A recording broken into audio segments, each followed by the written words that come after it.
The engagement ring on Isabella's finger caught the candlelight of La Perla Negra's chandeliers, a flawless 8-carat emerald-cut diamond, chosen not for love, but for leverage, alliance, prestige, the kind of ring that announced an empire before a word was spoken.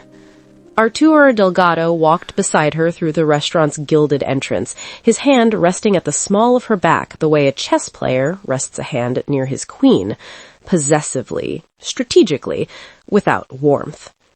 Isabella was speaking, something about the venue for the ceremony, about the guest list, about seating arrangements that doubled as political statements. He nodded where nodding was expected. He had become very good at that. His dark eyes moved without thinking across the restaurant, the way a man who has survived long enough in the underworld never fully stops surveilling a room. White tablecloths, crystal glasses, soft jazz bleeding through the walls, the quiet theater of people performing wealth for one another, a mafia boss's natural habitat, and yet the loneliest stage on earth. And then he saw her. The wine glass in his hand went still. She was at the table beside them, not across the room and not safely distant, beside them, close enough that he could see the faint shadows beneath her eyes, the way her dark hair was pinned back in that careless knot she always wore when she was exhausted. The beige blouse was simple, the watch on her wrist modest and scratched. Margaret Hayes had always been beautiful the way honest things are beautiful, plainly, without effort, without performance. She looked thinner than he remembered. But it wasn't Margaret who stopped his heart. It was the children. 3 of them. Toddlers, 3 years old, maybe just past it. A boy with wild, dark curls stacking colorful blocks at the table's edge, laughing at his own small chaos. A girl beside him, quieter, watching everything with large, careful eyes. And a second girl, turned just slightly in her chair, her face tipped upward the way a child's face tips when something catches her wonder. That was when Arturo's breath left him entirely. The girl's eyes found his across the narrow distance between tables. Amber, flecked with gold, ringed in dark lashes. His mother's eyes, his grandmother's eyes, his eyes, staring back at him from the face of a child who had never once been held by him, never once heard his voice, never once known his name. His own gaze, in a body that was 3 years old. 4 years. The number detonated slowly in his chest. 4 years ago, she was pregnant. He had walked away. He had let himself be walked away. He had believed Vicente's warnings, believed the fabricated threats, believed that disappearing was an act of protection rather than what it truly was, cowardice dressed in the language of sacrifice. He had ruled an empire. He had controlled docks and judges and men who feared his name. And he had not known that somewhere in this city, Margaret Hayes had given birth alone to 3 children with his eyes. Margaret looked up. The moment their eyes met, her face went the color of old ash. Her hand froze over the boy's stacking blocks. For 3 full seconds, neither of them moved. 4 years of silence hanging in the 18 inches of restaurant air between their tables, every unanswered call, every sleepless night, every choice that couldn't be undone compressed into a single held breath. Then her jaw set, her chin lifted, and she looked deliberately away, pulling the boy's blocks toward her like she was gathering herself back into order, piece by piece. She wasn't going to run. She was going to endure him the way she had apparently learned to endure everything, quietly and without asking for help. Beside him, Isabella said something about the rehearsal dinner. Arturo heard nothing. There was only one sound in his entire world, the boy's laugh, bright, unbothered, devastatingly familiar, and the single thought that had wrapped itself around every other thought and refused to let go. 3 children. My eyes. 4 years. Mine. He didn't remember excusing himself from the table. He remembered Isabella's voice sharpening as he stood. Arturo, we're not finished. And he remembered that he didn't stop.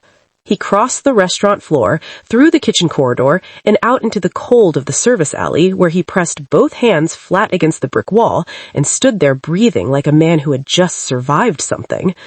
He hadn't survived anything. He was just beginning to understand what was coming. He pulled out his phone and called Renzo, his most trusted lieutenant, 8 years of loyalty, a man who had learned not to ask unnecessary questions. "I need everything on Margaret Hayes." His voice came out steadier than he had any right to expect. "Current address, employment, finances, every difficulty she has had in the last 4 years. He paused. The boy's laugh was still in his ears. "3 children, Renzo. I need to know everything about them. Their names, their schools, their doctors. Everything." A pause on the line, brief, careful, the pause of a man recalibrating. 2 hours, boss." Arturo lowered the phone. Above the alley, the city moved in its indifferent millions. Ordinary lives, ordinary noise, the whole ordinary world that had been spinning for 4 years while 3 children grew up without a father. He had spent 4 years believing he had protected her. He had spent 4 years being wrong. Where does a man who ruled through fear begin to learn love? Stay with us, because Arturo's reckoning has only just begun. If this story is already pulling at you, share it with someone who believes in second chances. Subscribe and turn on notifications so you don't miss a single chapter of what comes next. Margaret had learned, over 4 years of surviving impossible things, how to keep her hands steady when everything inside her was falling apart. She had held that stillness through eviction notices and double shifts and 3 simultaneous fevers at 2 a.m. with no one to call. She had mastered the quiet performance of being fine. She was not fine. Her hands were trembling as she stacked Daniel's blocks back into their pouch, one by one, mechanical and slow, the way you move when moving is the only thing standing between you and complete collapse. She could feel Arturo's eyes on her back like a physical weight, that dark, particular gravity she had spent 4 years trying to forget existed. "Don't look. Don't you dare look again." She looked. He was still there, still devastatingly composed in that black tuxedo, still the most dangerous-looking man in any room he entered, and beside him a woman in red who wore that diamond ring the way a flag is planted on conquered territory. Margaret turned back to her children and pressed her fingertips flat against the tablecloth until the trembling stopped. She had imagined this moment 10,000 times, in the delivery room, when the nurses placed 3 screaming perfect strangers into her arms, and she was so alone it felt like a physical wound. In the parking lot of the grocery store, crying in her car between jobs because she had done the math again and the math was still wrong. In the narrow hallway of the shelter, the one awful month before the community center job, when Emma had asked why they didn't have a home anymore, and Margaret had said, "We do, baby, we're just between homes right now," and had believed, fiercely, savagely, that she would never let Arturo Delgado see her like this. Broken, barely holding. She had found out she was pregnant 11 days after he vanished, 11 days of silence where she had called his numbers and reached nothing, visited his building and been turned away by men with flat eyes who said he wasn't available. She had stood in a pharmacy bathroom with a test in her hands and understood, with terrible clarity, that unavailable was permanent, that she had loved a man who could disappear as cleanly as smoke. She had kept all 3 of them anyway. She had kept them and worked and fought and refused every shortcut that would have required her to become something smaller than what they deserved. The money had appeared 8 months after the triplets were born, $15,000 wired anonymously into an account she hadn't given to anyone. Then again, 3 months later. Then again, no name, no note, just money arriving like a verdict. Someone knows where you are. Someone is watching. Someone believes your silence can be purchased. She had closed that account the same afternoon and opened a new one. She had taken the bus to a different neighborhood and found a different bank and sat across from a stranger in a glass office and rebuilt her small financial life from nothing, because whatever that money was, it felt like a leash. It felt like him. and she would not be leashed. She was still paying for that decision. She gathered her children and left the restaurant without looking back. She made it 4 blocks before she heard his footsteps behind her, unhurried, certain, the walk of a man who had never once in his life needed to chase anyone because the world simply arranged itself around him. She kept walking. She turned onto her street. She climbed her building steps and had her key in the lock when his voice came. Margaret. Just her name. Quiet. Stripped of everything. Authority, performance, the cold architecture of the man she'd seen in that restaurant. Just her name, said the way you say something you've been holding in your mouth for 4 years without permission to speak it. She turned around. We need to talk about us. He looked for the first time in her memory, Don't you feel it? You don't get to see them, she said. Her voice didn't shake. She had worked too hard for that. You chose your empire. I chose survival. She held his gaze for 3 full seconds, long enough for it to cost him something, then stepped inside and closed the door.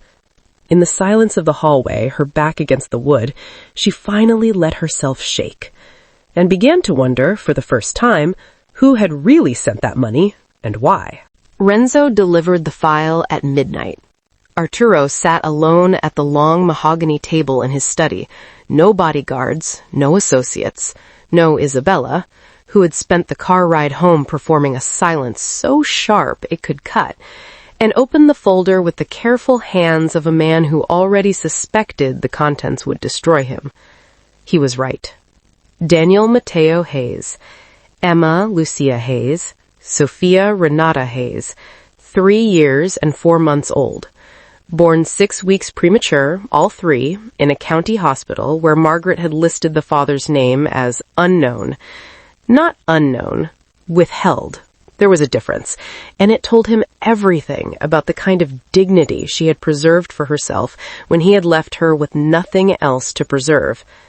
Daniel, the boy with the wild, dark curls, was described by his preschool teacher as relentlessly curious, physically fearless, occasionally exhausting.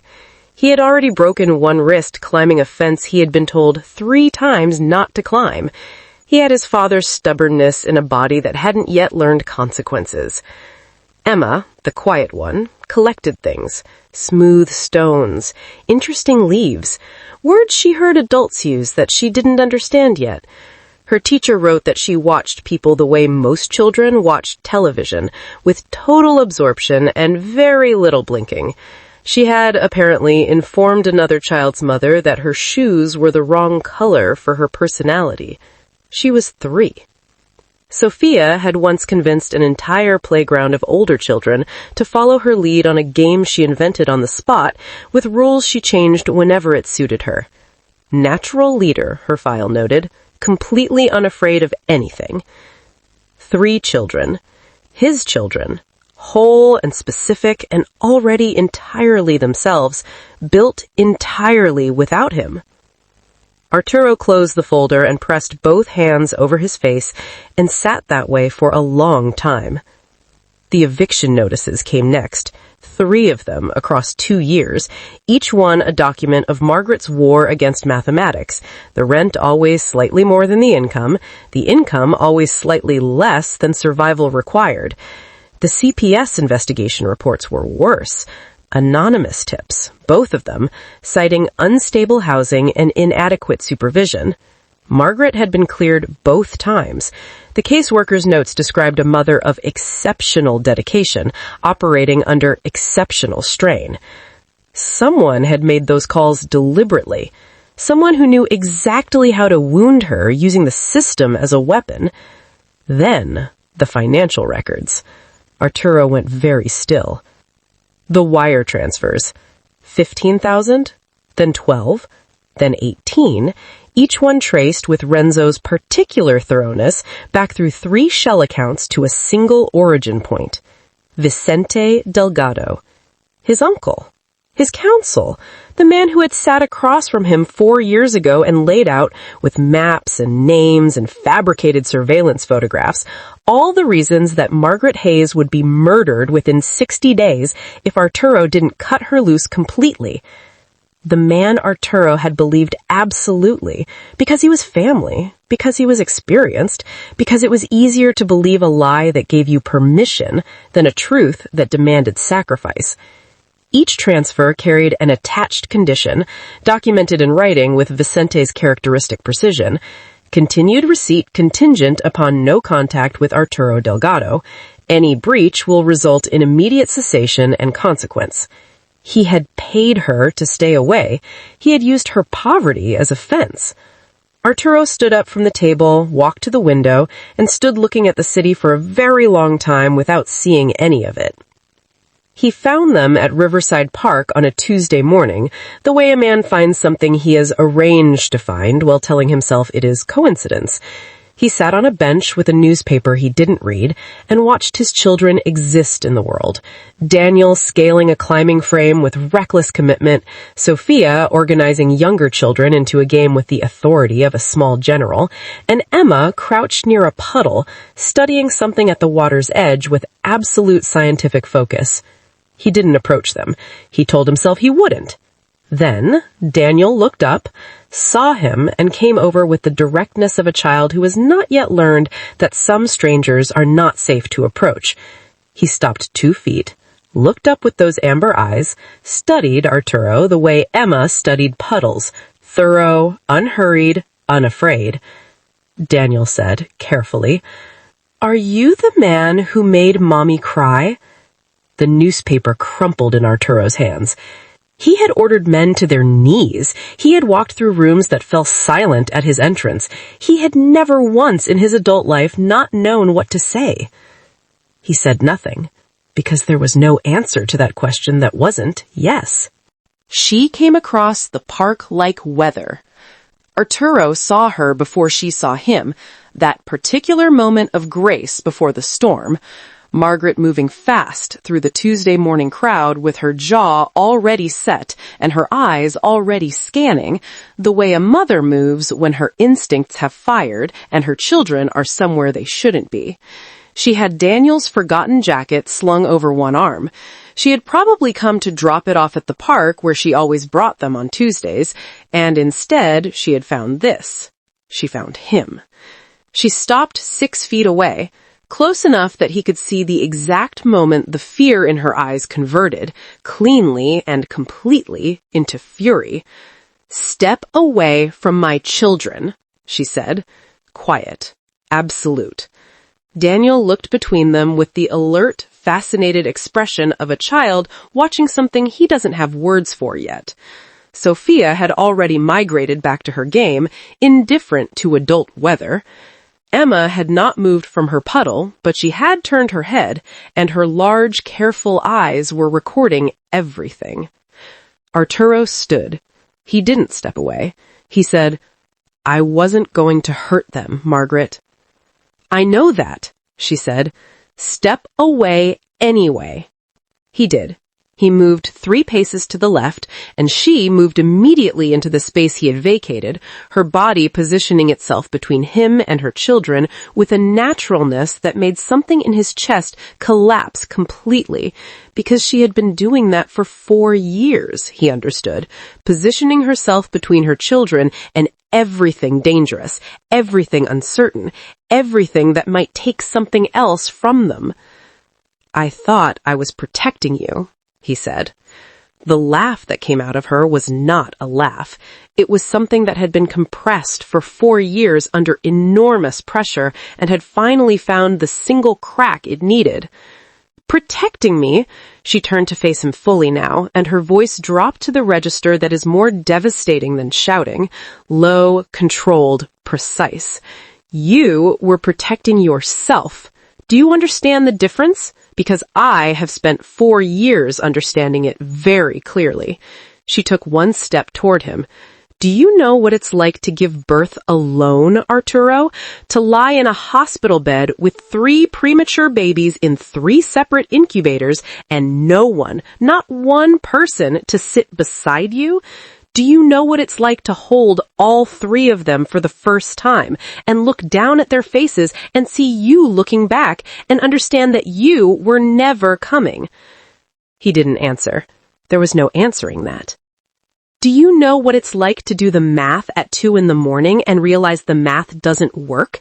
That there is not enough of you, not enough hours, not enough money, not enough body to cover everything they need? Her voice fractured slightly, and she rebuilt it in real time, visibly, through sheer will.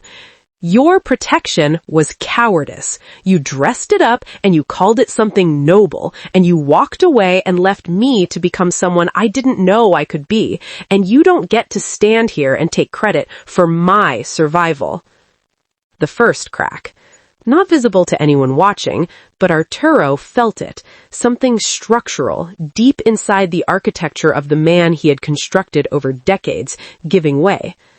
Vicente told me they would kill you. The words came out stripped of everything. No defense in them, no strategy, just the bare and terrible fact. He had photographs, surveillance reports, names of men in a rival family who had already identified you as a vulnerability. He told me that if I didn't cut contact completely and permanently, you would be dead within 60 days. He paused. I believed him. He was family. I believed him, and I left. Margaret stared at him. Something shifted in her expression. Not softening, not forgiveness, something more complicated and more painful than either. The slow, dawning recognition of a new dimension of damage. So you believed him, she said quietly, instead of me. Instead of asking me, instead of trusting that I was a grown woman who deserved to make her own choice about her own risk. She shook her head slowly. You decided, alone. You made the choice for both of us, and you never once thought to let me have a voice in my own life. I know. That's not an apology. That's a confession. I know that too. The silence between them was enormous and specific, the shape of 4 years, 3 children, and every conversation that never happened. Then Margaret did something he didn't expect. She turned and looked at her children. Daniel now hanging upside down from the climbing frame, Sophia commanding her small army, Emma finally standing from her puddle with something cupped carefully in both hands. She looked at them for a long time with an expression that contained everything she was, exhausted and ferocious and completely, utterly devoted. She can meet them, she said finally, supervised, on my terms, on my schedule, and the moment I decide it's hurting them, it ends. She turned back to him, and her eyes were clear and direct, and offered him nothing he hadn't earned. And, Arturo, I need you to find out who actually sent that money, because I've been running from it for 3 years, and I need to know what it was attached to. She held his gaze for one moment longer than necessary. And I think, she said slowly, that you already have a suspicion. She turned and walked back to her children. Arturo stood in the middle of the park with Vicente's mane burning a hole in everything he thought he knew, and the first real understanding that the man he needed to destroy was the man he had trusted most. He arrived the first Saturday with gifts. A remote-controlled car for Daniel, a illustrated encyclopedia of nature for Emma, a stuffed lion for Sophia, because Margaret had mentioned, briefly and without warmth, that Sophia liked lions. He stood at the door of Margaret's apartment holding 3 wrapped packages like a man who had prepared extensively for the wrong thing entirely. Margaret looked at the gifts, then at him. She stepped aside without comment. Daniel unwrapped the car, examined it with the focused intensity of an engineer assessing a prototype, then set it carefully on the floor and looked up at Arturo. "Can you actually drive?" he asked. Not the car. Him.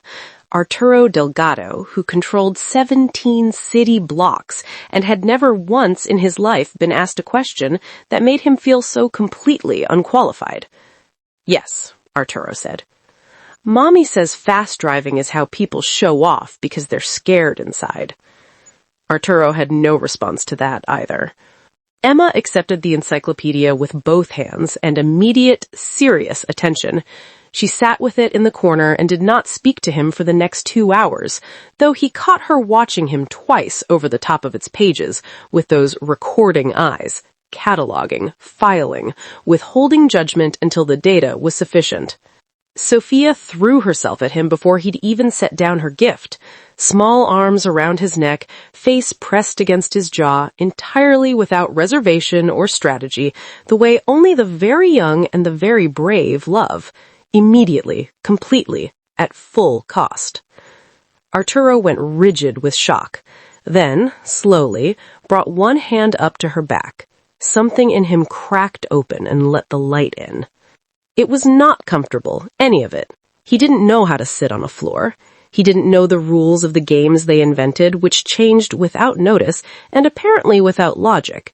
He read a bedtime story haltingly, mispronouncing a character's name, and Daniel corrected him with the merciless precision of a child who has heard the story 80 times and knows every word. But he came back, the following Saturday and the one after that. He began to learn them the way you learn a language you should have been born speaking, slowly, with great attention to what he kept getting wrong. Daniel's anger lived just beneath the surface, emerging in sudden silences and sideways looks, the controlled fury of a small boy who had learned early that fathers were theoretical. He didn't want the car, he wanted to be taken seriously. Arturo started asking his opinions about things, about directions, about which park they should walk to, and watched the boy's shoulders slowly, incrementally descend from his ears. Emma required patience of a different kind. She warmed to nothing quickly, but one afternoon she brought him a smooth gray stone from her collection and placed it in his palm without explanation and walked away. And Margaret, watching from the kitchen doorway, said quietly, "She's only given 3 people a stone." Arturo closed his fingers around it and said nothing. He still had it in his jacket pocket 2 weeks later. He noticed the man on the 4th Saturday, dark coat, corner of the street, present the previous week as well. He hadn't registered him consciously then, but the information had been filed. He recognized the particular stillness of a professional observer. He recognized with cold precision who would have the resources and the motivation to surveil him here, in the one place he was newly, vulnerably himself. Isabella. He made a single phone call on the walk back to Margaret's building.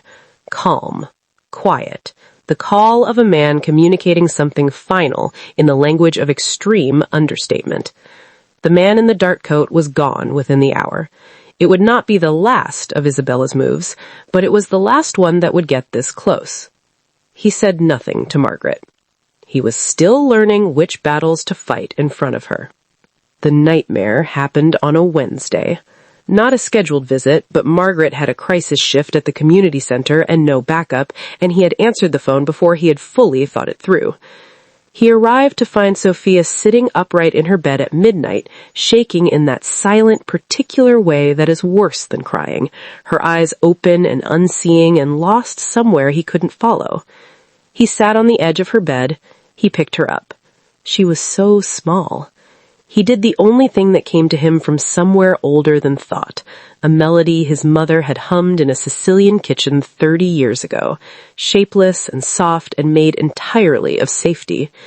He sang it quietly into Sophia's hair until her breathing slowed and her body went heavy with returning sleep. He sat there long after she drifted off, not moving, not managing anything, not controlling or calculating or constructing. Just present. Just her father, in the dark, making sure she knew she wasn't alone. For the first time in longer than she could name, that was enough. Isabella came to him on a Monday morning, which was how he knew it was calculated. She had chosen the time deliberately. His weekly council meeting an hour away, his mind already partially occupied, his defenses arranged for a different kind of threat. She sat across from him in the penthouse living room in a white dress with her hands folded in her lap and her eyes carrying something he had never seen in them before. Not jealousy, not wounded pride, strategy. "I know about the children," she said. No preamble, no performance of hurt, just the words, placed on the table between them like a weapon laid down to demonstrate that it existed before it was used.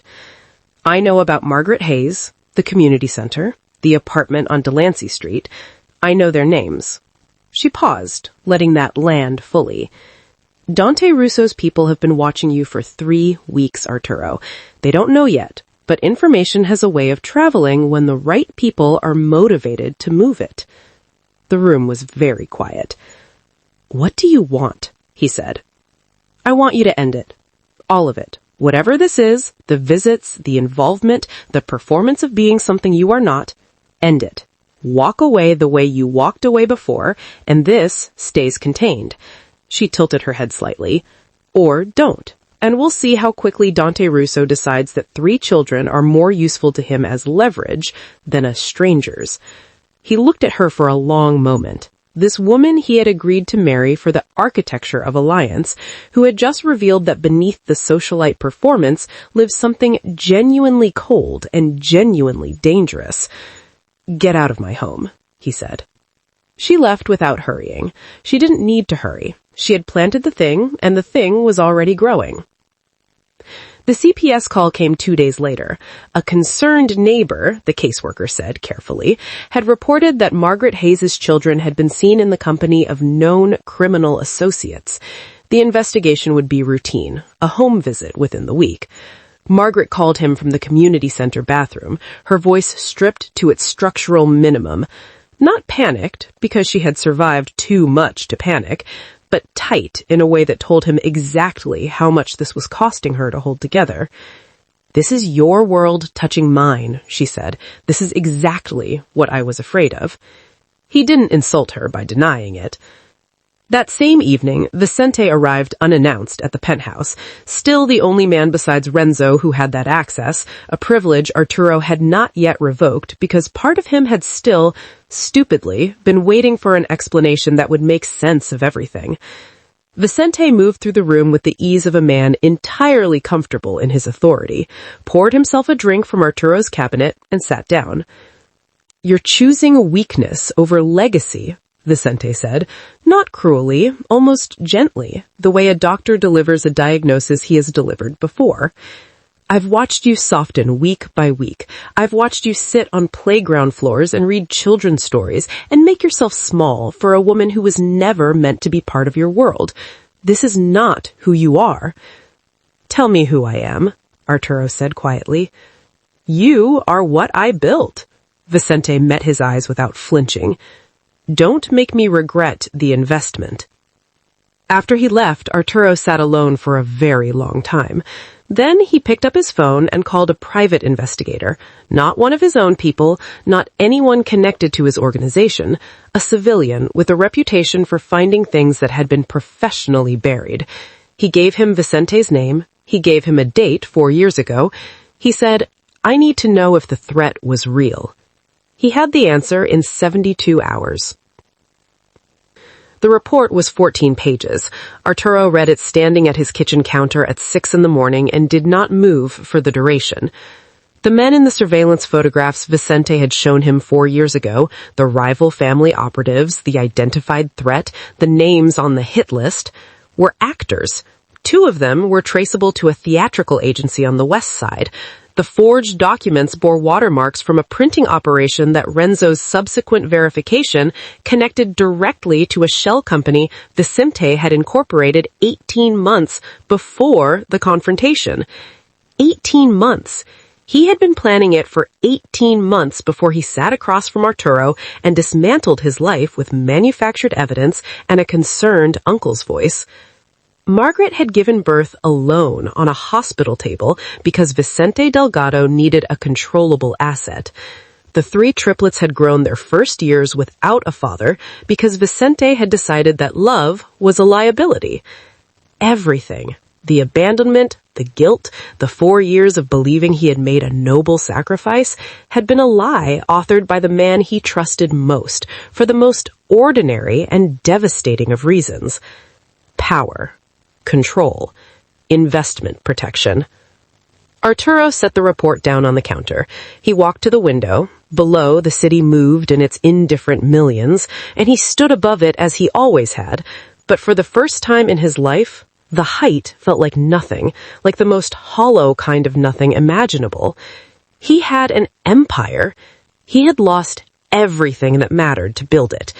And the man who had engineered that loss was still sitting at his table, drinking his liquor, calling him an investment. Arturo picked up his phone. It was time to collect. He was 12 minutes away when Renzo called. Delancey Street Playground, Renzo said, and the particular flatness in his voice, the tone of a man delivering information he wishes he didn't have, told Arturo everything before the next word came. 3 men. They moved on the children 2 minutes ago. Margaret is with them. Arturo was already moving. He ran 3 red lights in the Bentley and abandoned it diagonally across the curb on Delancey and covered the remaining half-block on foot. And he heard it before he saw it. Not screaming, which was what he expected, but something worse. Silence. The specific silence of a playground from which every ordinary sound had been evacuated. He came through the gate and took it in the way he had been trained to take in a room. Total, instantaneous, tactical. 3 men. 1 at the gate behind him now, 1 near the climbing frame, 1 with his hand around Margaret's arm, while she stood with her body physically interposed between him and the children, all 3 of them pressed against the fence behind her. Daniel's face was a white mask of controlled terror. Emma was completely still, in the way that small animals go still, some ancient, wordless understanding of predator proximity. Sophia had her face buried in the back of Margaret's shirt, and was making no sound at all. Margaret herself had a cut above her eyebrow that was tracking blood down her temple. She had not gone quietly. She had not gone at all. She was still standing. The man at the gate made the mistake of reaching for Arturo's shoulder. What happened next was brief and without hesitation, and Arturo did not think about any of it. Thought was not the operative function, had not been since Renzo's call, some older and colder part of him having taken the controls entirely. The man at the gate went down. The man by the climbing frame covered the distance between them, and Arturo met him halfway, and the confrontation lasted 4 seconds. The 3rd man, the one with Margaret's arm, released her and reached for his weapon, and Arturo shot him in the shoulder and the gun hand simultaneously. 2 shots, close range, and the man folded. Silence. Then Sophia made a sound, small, fractured, a child sound of pure terror, and Margaret spun and gathered all 3 of them into her arms at once, sinking to her knees on the playground asphalt, wrapping herself around them like a structure, like a building deciding to become a shelter. Arturo stood in the middle of the playground with a gun still in his hand, and his world rearranged into something unrecognizable. He went to them. He crouched down. He put 1 hand on Margaret's back and 1 on Daniel's shoulder, and said with a steadiness he did not remotely feel, "It's over. You're safe. I have you." Daniel did not speak. He looked at the men on the ground, at his father's hands, at the gun, and something moved across his 3-year-old face that should not have been on a 3-year-old face. A knowledge, an understanding of what kind of world his father actually lived in, arriving 4 years early and without mercy. He turned his face away. Emma had not moved. She sat inside Margaret's arms with her eyes open and fixed on the middle distance, that meticulous recording mind of hers processing something it had no framework for and no way to file. She didn't speak for the rest of the day, not 1 word. Sophia was shaking, still shaking an hour later in the car, in Margaret's lap, fingers twisted into her mother's shirt with a grip that left marks. The lion he had brought her on the first visit was at home on her bed. She had nothing to hold. He sat across from them in the back seat and watched his children in the aftermath of his world, and felt it, not guilt this time, not the abstract crushing weight of 4 years of absence, but something more specific and more final, a verdict. He had told himself he was protecting them by being careful, by being measured, by moving slowly against Vicente while learning to be their father in the daylight hours. He had been wrong. There was no careful version of this. There was no measured approach that kept his world on one side of a line and his children safely on the other. His world didn't recognize lines. His world found the things you loved, and it used them, because that was the only language his world had ever spoken. Vicente had ordered this, to demonstrate a point, to prove to Arturo that the threats were real, by manufacturing them, exactly as he had manufactured them 4 years ago, with hired men and deliberate terror, and 3 children as props and a lesson about power. Sophia was still shaking. Arturo made his decision. The council met on a Thursday, as it always had. 12 men around a table in the basement of a building that officially housed an import firm, in a room that had witnessed 30 years of decisions that never appeared in any court record. Arturo had been attending these meetings since he was 19 years old. He knew every face, every alliance, every fracture line running beneath the surface of every carefully maintained loyalty in that room. He arrived last, which was unusual. He closed the door behind him, which was not. Vicente was already seated at the far end, still carrying his arm in a partial sling from the playground, a detail that gave Arturo a cold and specific satisfaction. He had not addressed what happened at the playground directly with his uncle yet. He had let Vicente believe that the lesson had landed, that the demonstration had achieved its intended effect.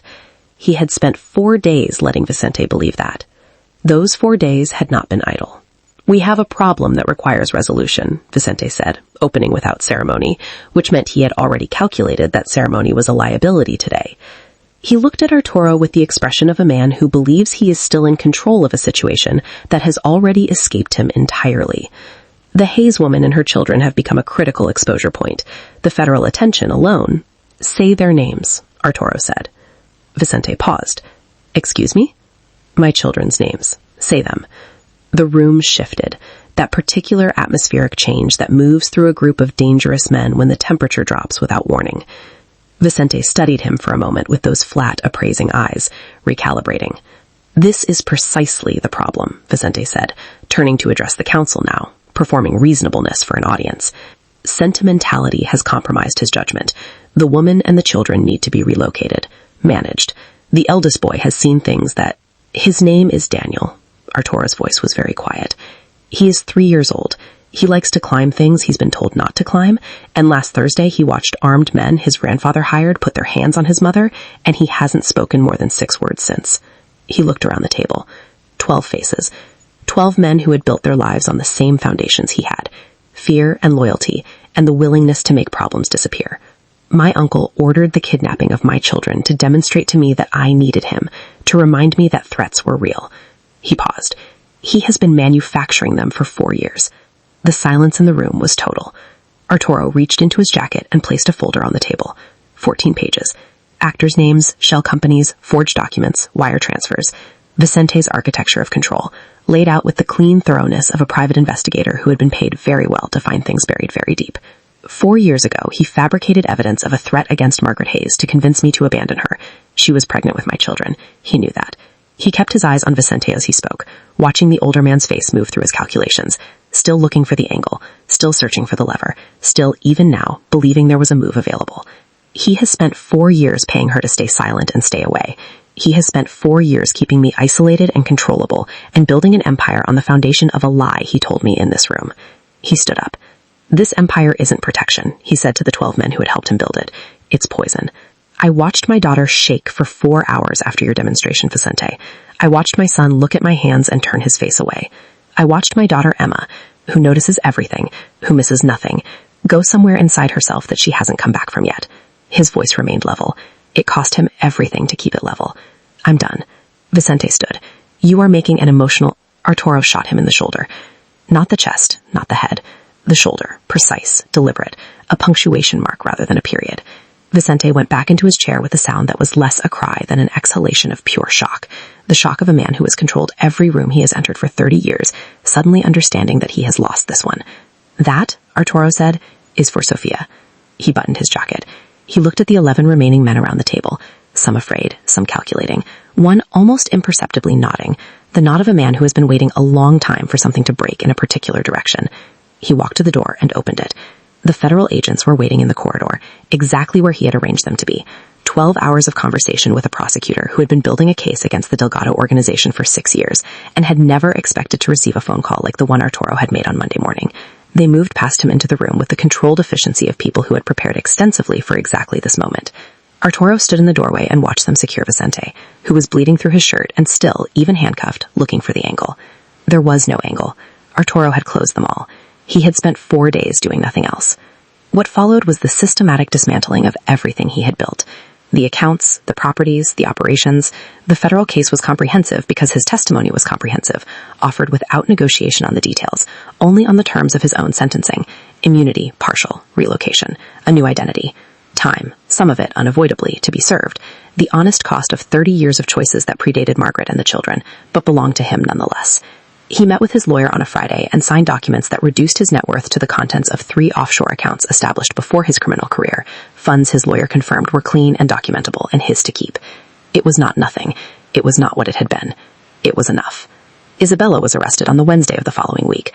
Conspiracy, child endangerment, 3 additional charges related to her communications with Dante Russo that Arturo's people had documented with thorough and deliberate care.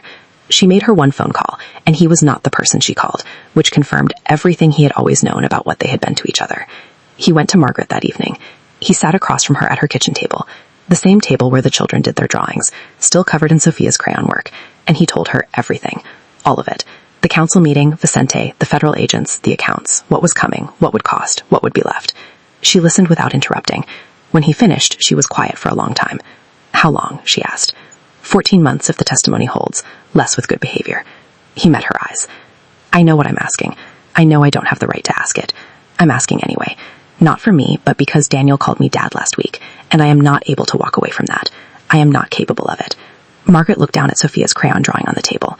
3 stick figures and 1 larger one, all holding hands, labeled in a 3-year-old's lurching print. Mama, Daniel, Emma, Sofa, Daddy. She pushed it across the table to him. Don't make me regret this. He picked up the drawing and held it with both hands, and understood, with the totality of a man who has spent his life acquiring things that turned out to be worth nothing, that this was the only thing he had ever held that mattered. He had chosen.